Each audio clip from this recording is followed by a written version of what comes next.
আমি সবসময় একটু বেশি বয়সের পুরুষদের প্রতি আকৃষ্ট হতাম, আর আমার মন বাবার এক বন্ধুর প্রতি দুর্বল হয়ে পড়েছিল। আমি তাকে মন থেকে ভালোবেসেছিলাম। তার বয়স আনুমানিক ৩৩ বা ৩৫ বছর হবে। নাম ছিল কুনাল। তার শক্তপোক্ত গড়ন আর আত্মবিশ্বাসী চেহারা আমাকে এক বিশেষ অনুভূতির মধ্যে আবদ্ধ করেছিল। মনে হতো তার উপস্থিতিতে সব সমস্যার সমাধান হয়ে যেত এবং আমি নিরাপদ বোধ করতাম। সেই সময় আমার বয়স ছিল কেবল মাত্র ২০ বছর, আর আমি ছিলাম বাবার খুব প্রিয় মেয়ে। বাবা আমাকে সব সময় ভালোবাসা দিয়ে আগলে রেখেছিলেন। যদিও তখন ২০ বছর বয়স, কিন্তু মনটা ছিল এখনও সরল এবং নিষ্পাপ। কিন্তু একদিন এমন একটা ঘটনা ঘটল যা আমার জীবনকে পুরো পাল্টে দিল। হঠাৎ করেই মনে হলো আমি যেন ২০ থেকে এক লাফে ২৫ বছর বয়সের হয়ে গেছি। আমার জীবনে এমন এক সময় এলো যখন আমি নিজের থেকে আরও বড় হতে শুরু করলাম, বিশেষ করে ভালোবাসার অনুভূতির মধ্যে পড়ে আমি বাবার এক বন্ধুর প্রতি আকৃষ্ট হয়ে পড়েছিলাম, যার বয়স ছিল ৩৩ বছর। হয়তো এটি ছিল আমার অপরিপক্ক বয়সের আবেগ, যেটা সামলাতে আমি ব্যর্থ হয়েছিলাম। কিংবা বলা যায় সেটিই আমার প্রথম ভালোবাসা ছিল। তিনি বয়সে অনেকটাই বড় ছিলেন, কিন্তু আমার হৃদয়ের আবেগকে কিভাবে দমন করতাম। তাকে দেখলেই হৃদস্পন্দন বেড়ে যেত। মনে হতো যেন ভিতরে এক প্রবল ঝড় বইছে। মনে হতো এই মানুষটির সাথেই আমার ভবিষ্যৎটা জড়িয়ে আছে। আমি বুঝতে পারলাম কুনালকে আর নিজের কাছ থেকে দূরে সরিয়ে রাখা সম্ভব নয়। তাই সেদিন রাতে আমি তাকে ঘুমের ওষুধ দিয়ে, বন্ধুরা আজকের গল্পটা স্পেশাল, তাই কেউ মিস করো না। দয়া করে গল্পগুলো ভালো লাগলে ভিডিওটি লাইক, শেয়ার এবং চ্যানেলটি সাবস্ক্রাইবই করো প্লিজ। আমার নাম তানিয়া, বয়স তখন কমই ছিল। আমি দেখতে অনেক সুন্দর ছিলাম। গায়ের রং ছিল ফর্সা। যে কেউ আমাকে দেখলে মুগ্ধ হয়ে যেত। বাবা ছিলেন একজন সফল ব্যবসায়ী এবং কুনাল কাকু ছিলেন বাবার ঘনিষ্ঠ বন্ধু ও ব্যবসায়িক সঙ্গী। তাই তিনি প্রায়ই আমাদের বাড়িতে আসতেন। সেদিনের কথাই বলছি, যেদিন প্রথম আমার বাবার সাথে দেখা হলো কুনাল কাকুর। বাবা তখন মজা করে বললেন, এই হলো আমার ছোট্ট পাখি, আমার মেয়ে তানিয়া। আমি তো কুনাল কাকুর ব্যক্তিত্ব দেখে হতবাক হয়ে গিয়েছিলাম। কোথাও থেকেই তিনি আমার বাবার সমবয়সী বলে মনে হচ্ছিলেন না। বাবার বয়স ছিল প্রায় ৪০-৪২, আর কুনাল কাকুর বয়সও তেমনই হওয়া উচিত ছিল, কিন্তু তিনি তার বয়সের তুলনায় অনেক ছোট দেখাচ্ছিলেন। তার সুঠাম গড়ন দেখে আমি বিস্ময়ে তাকিয়েই রইলাম। বাবা বললেন, তানিয়া, কাকুকে নমস্কার করো। আমি নমস্কার করেছিলাম, কিন্তু তাকে কাকু বলতে পারিনি। আসলে কিছুই বলতে পারছিলাম না, শুধু চুপচাপ তাকিয়েই রইলাম। তখন তিনি মুচকি হেসে বললেন, তানিয়া, কি হলো? কিছু বলতে চাও কি? আমি কি বলবো বুঝতে পারছিলাম না, কিন্তু তার মেয়ে বলা আমার মনে কেমন যেন লাগলো। কেন জানি না, তার মুখ থেকে মেয়ে শুনে ভালো লাগছিল না। সেদিন আমি চুপচাপ ঘরে চলে গিয়েছিলাম। কিন্তু সেই দিন থেকেই কুনাল কাকুর প্রতি আমার একটা অন্যরকম অনুভূতি কাজ করতে শুরু করেছিল। তিনি এমন একজন আকর্ষণীয় মানুষ ছিলেন যাকে দেখে তরুণরাও লজ্জা পেত। এরপর থেকে আমার দিনরাত তার কথা ভাবতে থাকলাম। আমি প্রায়ই দেখতাম, কখনো কুনাল কাকু আমাদের বাড়িতে আসতেন, আবার কখনো বাবার সাথে অফিসে আমি যাওয়ার বায়না করতাম, যাতে তার সাথে দেখা হয়।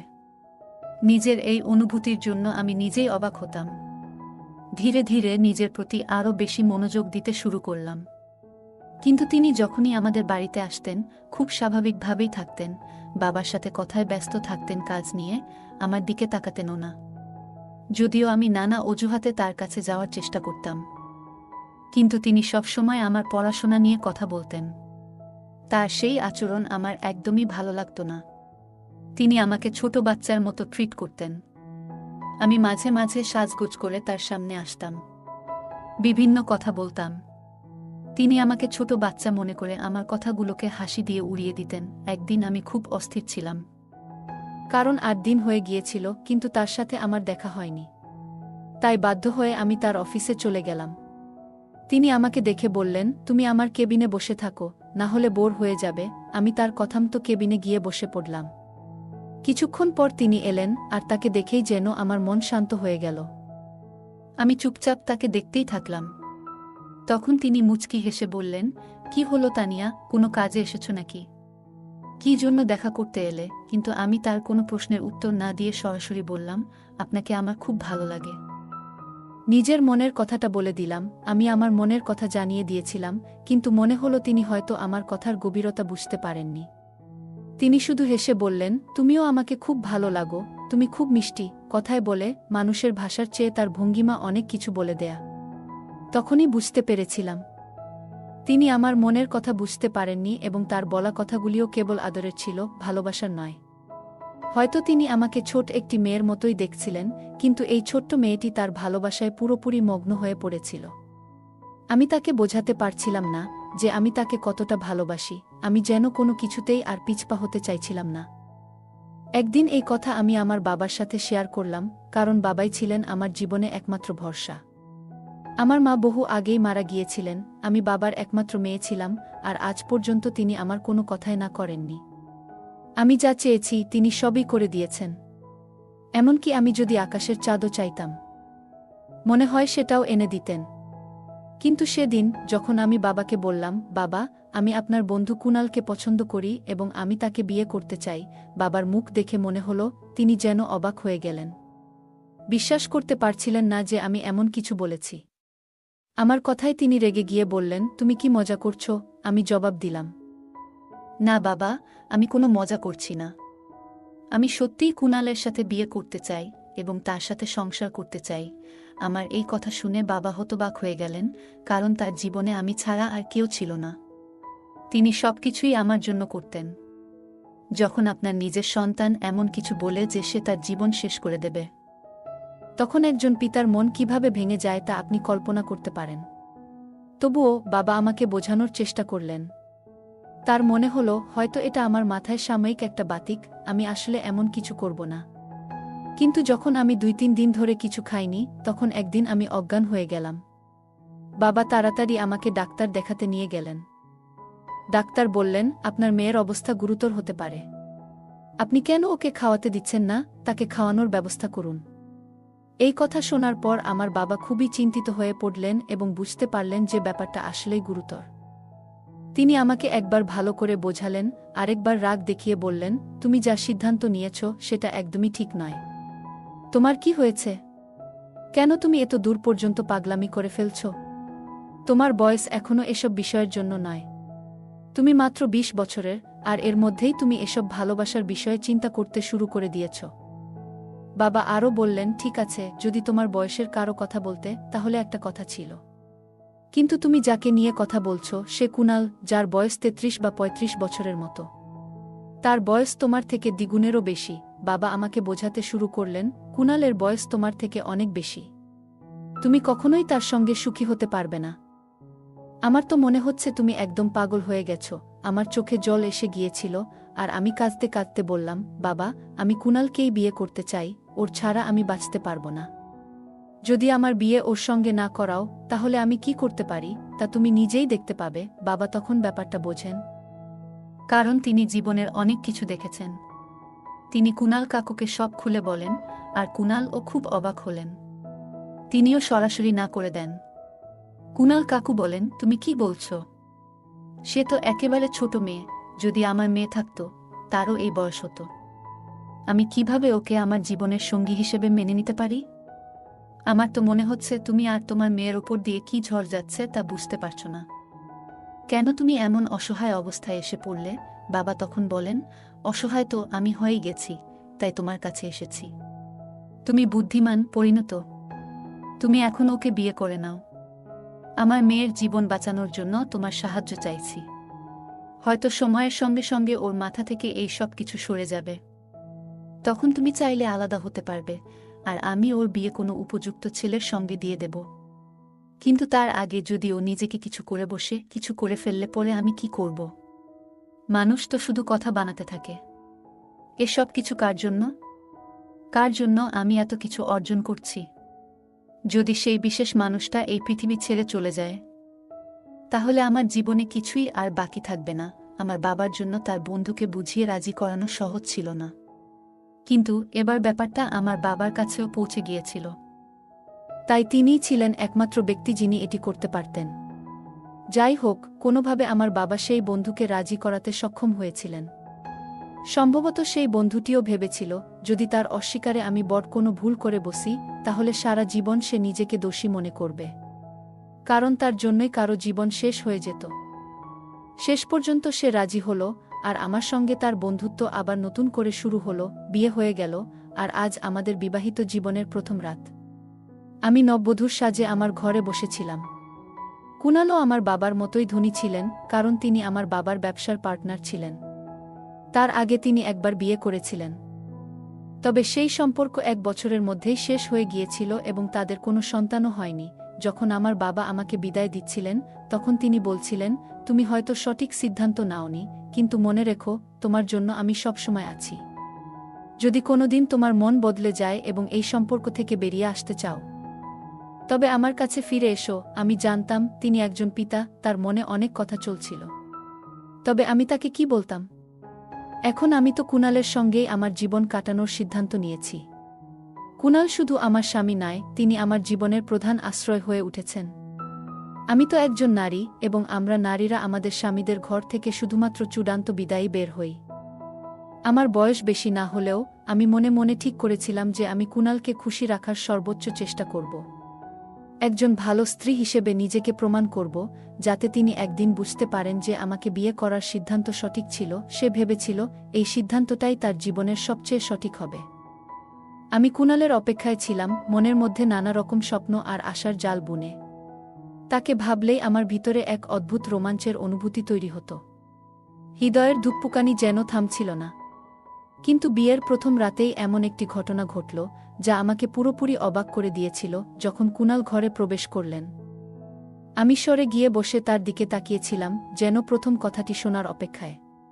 ভেতরে ভেতরে আশা করছিলাম তিনি আমার ঘোমটা সরিয়ে আমাকে দেখে মুগ্ধ হবেন, হয়তো প্রশংসা করবেন। তখন আমার বয়স কম ছিল, আর নিজের সৌন্দর্য নিয়েই আমি মোহিত ছিলাম। বিয়ের সাজে নিজেকে আরও আকর্ষণীয় লাগছিল। কিন্তু কুণাল যা বললেন তাতে আমার সব আশা যেন মুহূর্তেই মিলিয়ে গেল। তিনি বললেন, তুমি এখনো জেগে আছো কেন? আমি ভেবেছিলাম তুমি ঘুমিয়ে পড়েছ। আমি হালকা হাসি দিয়ে বললাম, কিভাবে ঘুমাই? আজ তো আমাদের বিয়ের প্রথম রাত। আমি তোমার অপেক্ষায় ছিলাম, না চাইলেও। আমার মুখ লজ্জায় রঙিন হয়ে উঠল। কিন্তু কুণালের চোখে ছিল এক অদ্ভুত কঠোরতা। কিছুক্ষণ নীরবে তাকিয়ে থেকে তিনি বললেন, তোমার ইচ্ছের জোরেই এই বিয়ে হয়েছে। তবে এর মানে এই নয় যে আমরা এখানে নাটকের মতো সম্পর্কের অভিনয় করব। এসব ভুলে যাও, আর এখন গিয়ে পোশাক বদলে বিশ্রাম নাও। এই ঘর এখন থেকে তোমারই, আমার ঘর উপরে। কোনো কিছু দরকার হলে জানিও। কুণালের কথায় আমি অবাক হয়ে গেলাম। হতাশা ভরা কণ্ঠে বললাম, আপনি কি বলছেন? আজকের রাত আমাদের জীবনের একটি বিশেষ মুহূর্ত হতে পারত, যা আমরা চিরকাল মনে রাখতাম। আপনি কি সত্যিই অন্য ঘরে যাচ্ছেন? অথচ নতুন দম্পতির তো একই ঘরে থাকার কথা। আপনি এমন ব্যবহার করছেন কেন? আমি তো আপনাকে ভালোবাসি। তিনি গভীর শ্বাস ফেলে বললেন, দেখো, তোমার বাবাকে আমি কখনো এতটা অসহায় দেখিনি। সে নিজেই নিরুপায় ছিল, আর তুমি তাকে আরও বেশি নিরুপায় করে তুলেছিলে। তোমার কারণে এই বিয়েটা হয়েছে। তার কথা শুনে মনে হলো তিনি কিছু বলার চেষ্টা করছিলেন, যেন আমাকে বুঝাতে চাইছিলেন যে এই পরিস্থিতি তার জন্য সহজ নয়। কিন্তু শেষমেশ তিনি বললেন, যদি তুমি সত্যিই একটা বুঝদার হতে, তবে হয়তো আজকের রাতটা এমন হতো না। এখানে বসে থাকো না, ঘুমাতে যাও, তিনি বললেন, এবং আমার উত্তর শোনার আগেই চলে গেলেন। তার ঘর উপরের তলা ছিল। সকালে একজন কাজের লোক আমাকে জানালেন, সাহেবের ঘর তো উপরের দিকে। উনি আমাদের বলেছিলেন নিচে একটি ঘর পরিষ্কার করে দিতে। তাই আমরা এই ঘরটি সাজিয়ে রেখেছিলাম। তবে এখনও বুঝতে পারছি না সাহেব কার সাথে বিয়ে করেছেন আর কেন আপনার ঘর নিচে রাখা হয়েছে। কিন্তু উনি যা বলেন আমরা সেটাই করি। আমার স্বপ্ন যেন মুহূর্তেই ছিন্নভিন্ন হয়ে গেল। মনে হলো সব আশা মুছে গেল। এমন অবস্থায় কিভাবে জীবনের পথে চলব? কিন্তু বাবাকে তো সব কিছু বলা সম্ভব নয়। কিছু কথা শুধু স্বামী স্ত্রীর মধ্যেই সীমাবদ্ধ থাকা উচিত। তাই তাকে কিছুই জানাইনি, বরং এমনভাবে আচরণ করলাম যেন আমি খুবই সুখী। বাইরে থেকে সবাই মনে করল আমি খুশি, কিন্তু বাস্তবের সেই গল্প অন্যরকম। আমি সব সময় ভাবতাম আজ না হয় কাল আমি তাকে নিজের করেই পাব। কারণ হয়তো সে আমাকে এখনো ছোট বাচ্চা মনে করে আছে। কারণ আমার বয়স তার থেকে অনেক কম বলে হয়তো এমনটা সে ভাবছে। আমার একজন বান্ধবী ছিল যে অনেক আগে থেকেই বিবাহিত। আমি তাকে আমার সব কথা বললাম। সে হেসে বলল, আচ্ছা, তোমাকে তো একটু গাইড করতেই হবে। শোনো, নিজেকে একটু বেশি আত্মবিশ্বাসী এবং পরিণতভাবে উপস্থাপন করো। সবসময় সালোয়ার কামিজ পরে থেকো না, মাঝে মাঝে শাড়ি পরে স্বামীর সামনে যাও। দেখবে পরিবর্তন আসবে। আর হালকা সাজগোজ করতে ভুলবে না, তাতে পরিস্থিতি অনেক ভালো হবে। তোমাকে একটু পরিণতভাবে নিজেকে উপস্থাপন করতে হবে। আর কথা বলার সময় আরও স্বচ্ছন্দভাবে কথা বলো। চুলটা খোপা করে বাঁধো, যেন তোমাকে পরিণত দেখায়। সে এখনও তোমাকে ছোট ভাবছে, তাই এমন আচরণ করছে। কিন্তু তোমাকে বুঝিয়ে দিতে হবে যে তুমি আর ছোট নেই। বান্ধবীর কথাগুলো শুনে মনে হলো সে সঠিক বলেছে। যেমন কিছু ক্ষেত্রে স্বামীরা বয়সে বড় হলে নিজেদের আকর্ষণীয় রাখতে চুলে রং করে, তেমনি আমিও বয়সে তরুণী হলেও নিজেকে কিছুটা পরিণতভাবে উপস্থাপন করা উচিত, যাতে সম্পর্কের ভারসাম্য বজায় থাকে। বান্ধবীর পরামর্শ মেনে আমি শপিংয়ে গেলাম, সুন্দর কিছু শাড়ি কিনলাম। সন্ধ্যায় নিজেকে সাজিয়ে গুছিয়ে রান্না করে স্বামীর অপেক্ষায় বসে থাকলাম। তিনি ঘরে ঢুকতেই আমার মুখে এক মৃদু হাসি ফুটে উঠল।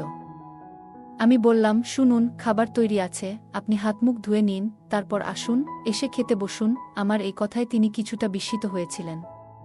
তার মুখে এক অদ্ভুত অভিব্যক্তি ফুটে উঠছিল। তিনি নিজের পকেট থেকে একটি চকোলেট বের করে আমার হাতে দিলেন, আর তারপর হাসতে শুরু করলেন। তিনি বললেন, বড় বড় কথা বললেই কেউ বড় হয়ে যায় না। তুমি কথায় অনেক বড় বড় কথা বলো, এখন কাজেও কিছুটা বড় হতে শিখেছ। তবে এটা ভুলো না, আমার কাছে তুমি এখনও সেই ছোট্ট মেয়েটিই আছো। আমি চকোলেটটি হাতে নিয়ে তার দিকে তাকিয়ে রইলাম, আর মনে মনে ভাবলাম, জীবনটা আসলে এমনই, যতই বড় হই না কেন। প্রিয়জনের কাছে আমরা সবসময় ছোট থেকে যাই। আমি কান্নায় ভেঙে পড়লাম, বুক ফেটে কাঁদতে শুরু করলাম।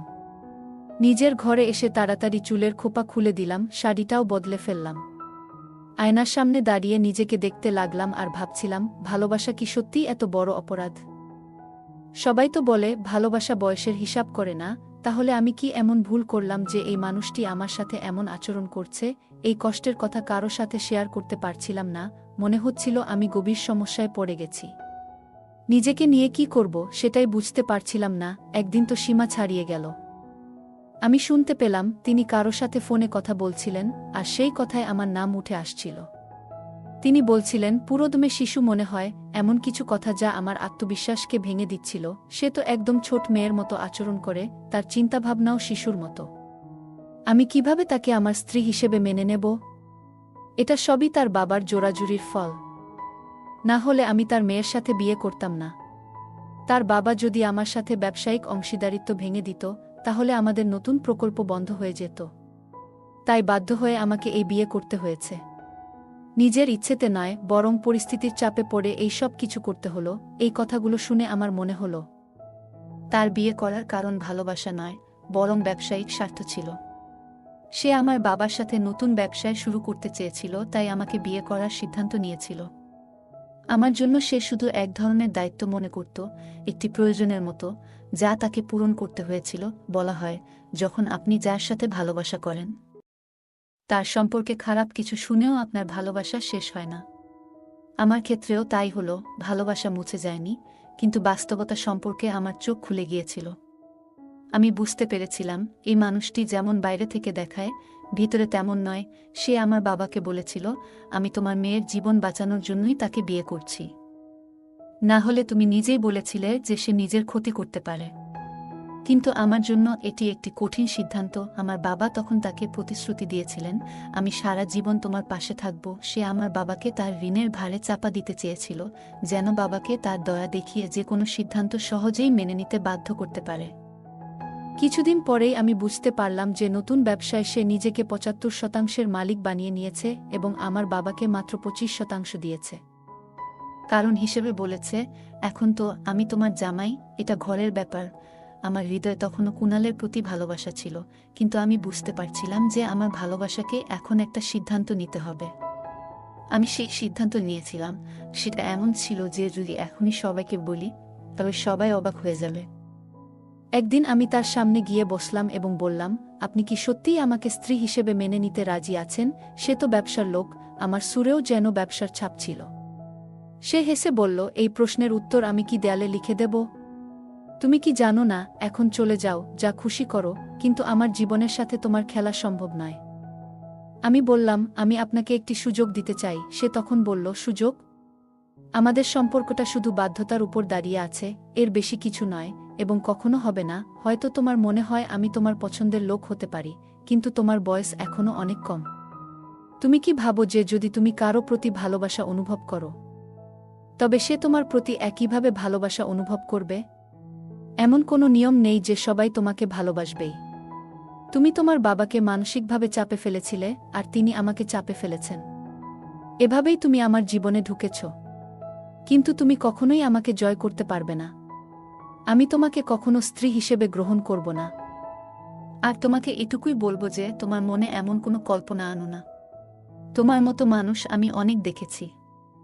আমি যখন চাই, যার সঙ্গে ইচ্ছা সম্পর্ক রাখতে পারি। তুমি কি মনে করো আমার জীবনে মেয়েদের অভাব আছে? তার এমন কঠোর কথা শুনে আমার মন ভেঙে গেল। চোখ থেকে অশ্রু ঝরছিল। হয়তো আমার ভালোবাসাই দুর্বল। যদি আমার ভালোবাসা শক্তিশালী হতো তবে আজ তুমি আমার পাশে থাকতে। সে বলল, তুমি যে ভাবনা নিয়ে আছো এগুলো হয়তো কোনো সাধারণ গল্পের বই থেকে পড়েছ, কিন্তু বাস্তব জীবন এমন নয়। আমার আর তোমার বয়সের পার্থক্য বোঝো, আর বাবার বাড়িতে ফিরে যাওয়ার প্রস্তুতি নাও। নইলে তোমার পুরো জীবন এই বাড়িতে এমনই কাটবে। তুমি এখনো তরুণ, তোমার জীবন নষ্ট করো না। সেই রাতে আমি অনেক কেঁদেছিলাম, এতটাই যে মনে হচ্ছিল যেন শেষবারের মতো কাঁদছি। এরপর যেন আর এক ফোঁটা কান্নার শক্তিও থাকবে না। মনটা খুব অশান্ত ছিল। সকাল থেকে রাত হয়ে গেছে, কিন্তু কুণালকে একবারও দেখিনি। কোথায় ছিল সে কিছুই জানতাম না। কিছুক্ষণ পরে একজন কর্মচারী এসে জানালো যে কুণালের একটি ভয়াবহ দুর্ঘটনা ঘটেছে, আর সে এখন হাসপাতালে।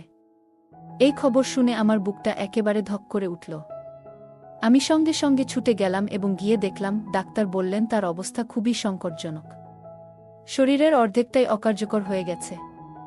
পা দুটো এখন আর কাজে আসবে না, সে আর কখনো নিজের পায়ে হাঁটতে পারবে না। ডাক্তার বললেন যে চিকিৎসা করা হলে হয়তো কিছুটা উন্নতি হতে পারে, কিন্তু খুব বেশি আশা নেই।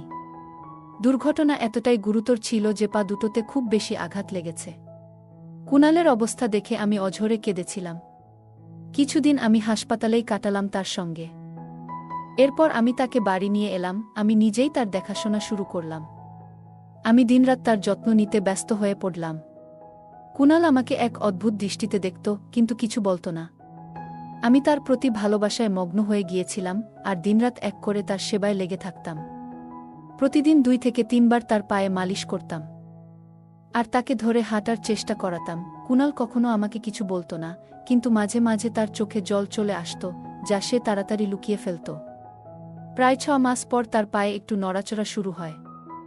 একদিন সে নিজে থেকেই উঠে দাঁড়ানোর চেষ্টা করল। এটা দেখে আমি খুশিতে চিৎকার করে উঠলাম এবং দৌড়ে গিয়ে কুণালের বুকে লেগে গেলাম। এইবার কুণাল আমাকে দূরে ঠেলে দেয়নি, বরং আমাকে নিজের বুকে জড়িয়ে ধরল। সে বলতে শুরু করল, তানিয়া, আমাকে ক্ষমা করে দাও। আমি ভাবতাম তোমার ভালোবাসা কেবল আবেগের, তরুণ বয়সের মোহ। আমি মনে করেছিলাম কয়েকদিনের মধ্যেই তোমার এই ভালোবাসা কমে যাবে, আর তুমি আমাকে ছেড়ে চলে যাবে। তাই আমি কখনো তোমার সঙ্গে কোনো সম্পর্ক গড়তে চাইনি।